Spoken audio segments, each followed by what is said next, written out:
Good morning, and a warm welcome to your show, Sunny Mornings, Ocean Beach. I'm your host, Melissa, and it's Thursday, August 6th. You'll be interested to know. 35 years ago, today, in 1991, the first website went live, presenting an accessible guide to the new World Wide Web and demonstrating how hyperlinked documents could be shared across the emerging global network. That milestone established a practical model for publishing and connecting information online, launching a transformation in communication, research, and public access to knowledge. So now you know. And now, it's time for the Surf Report. Thursday at Ocean Beach. This morning it's looking fair with waves at 2 feet.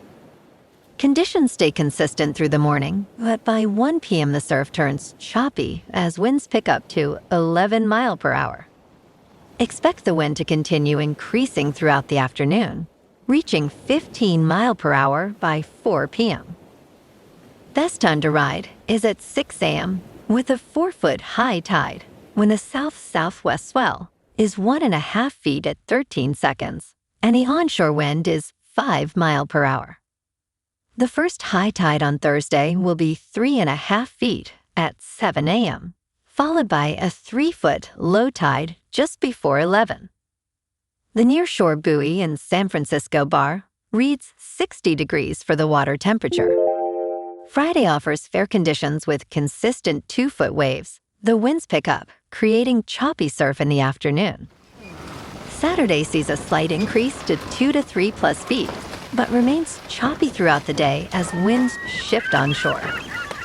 Sunday brings the most size with waves reaching 4 to 5 plus feet, offering fair conditions early before winds increase later. This morning, it's cloudy and it feels like 62 degrees with 5 mile per hour wind. The sunset will take place at 8:13 and it will rise again tomorrow at 6:19. It looks like we're in for a partly sunny day with a high near 63 and a light west-southwest breeze around 8 miles per hour. If you're inland, it will hit a high of 67. Tonight, expect mostly cloudy skies with a low around 57 and a light west wind around 9 miles per hour. Looking ahead in the weather. This morning, it's cloudy and it feels like 62 degrees with 5 mile per hour wind. The sunset will take place at 8:13 and it will rise again tomorrow at 6:19. It looks like we're in for some mostly cloudy skies today with a high around 60 and a mild breeze. Tonight, expect continued mostly cloudy conditions with a low of 56 and light winds picking up a bit. Bonjour, food enthusiasts. This podcast is brought to you by Versailles Cafe and Pastries in Encinitas. Nestled on El Camino Real South, just north of Encinitas Boulevard, this cafe is a haven for culinary delights. Indulge in their amazing Eggs Benedict or their gluten-free crepes. You can grab a panini for lunch or just breeze on through to get your morning coffee. They are open every day from 8 to 5. So stop on by and don't forget to tell them Sunny Morning sent you. In local news, on the first Tuesday in August, Oakland neighborhoods temporarily close their streets for National Night Out, where residents gather over food and drinks, connecting with city leaders and first responders.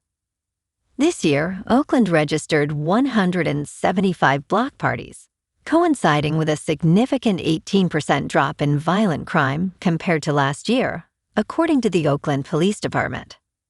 At one gathering, organizers Faye Eastman and Iowena Pena celebrated their multicultural community while expressing hopes for a grocery store and a playground in their neighborhood. Meanwhile, in Lincoln Highlands, Gloria Sado and Richard Otter hosted their third potluck, emphasizing the importance of strong social ties in improving neighborhood safety.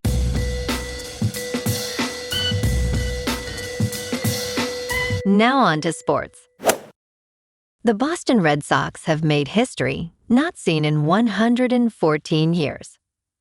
After a poor first half of the season, they transformed from being 10 games under 500 to 11 games over 500. On Wednesday, the Red Sox defeated the Chicago White Sox 4-0, completing a sweep of a 3-game series. They have now won their 9th consecutive series, a streak not seen since 1912. That year, the Red Sox finished with a record of 105 wins and 47 losses, winning the World Series against the New York Giants. In local sports, the Giants came up short yesterday in Texas, dropping a shutout to the Rangers and losing the series 2-1. They're now 48-67, and they need to get right quick. The good news: they're back home tonight at Oracle Park facing the Tigers at 7:15. Detroit is struggling too, so this is a chance to build some momentum. Kiter Montero takes the mound for the Tigers, and if San Francisco can get their bats going in that pitcher-friendly park, they've got a real shot to turn this stretch around. Meanwhile, the Warriors are staying the course. They've resigned their core, Porzingis, Horford, Melton, Green, and Payton too. And Steph Curry called himself a realist about the approach heading into his 18th season.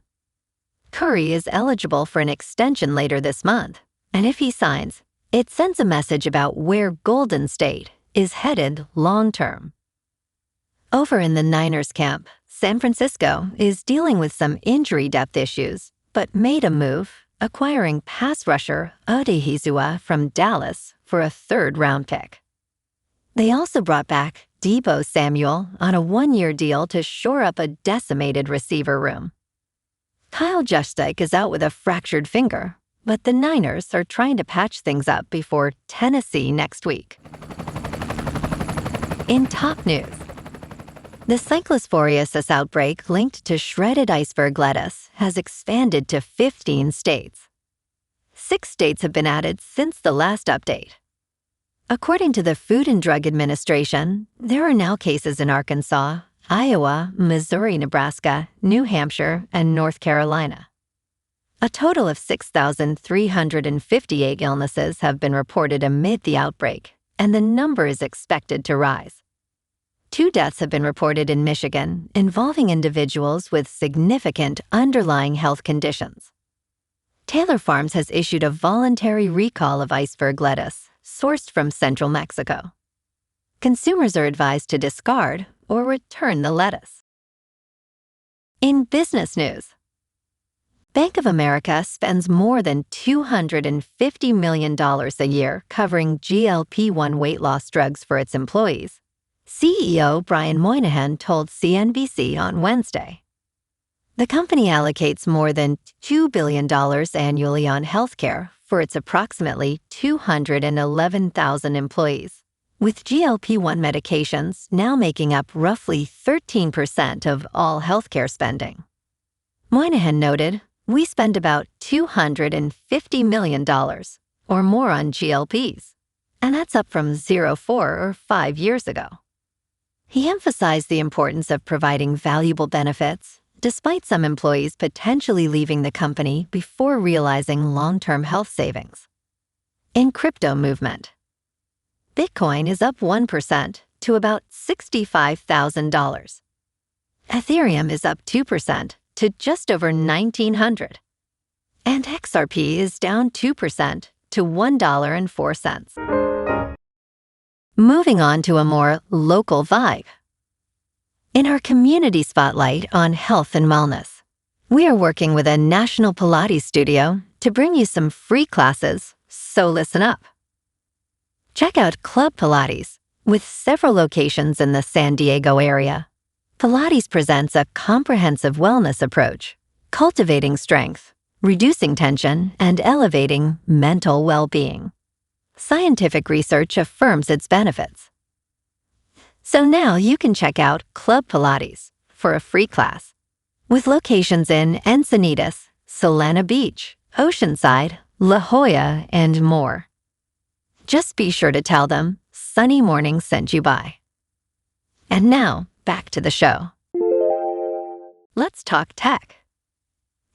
In a last-minute talk at the Black Hat Security Conference in Las Vegas, employees from OpenAI shared details about a recent incident of rogue artificial intelligence hacking that has caused significant concern in the industry.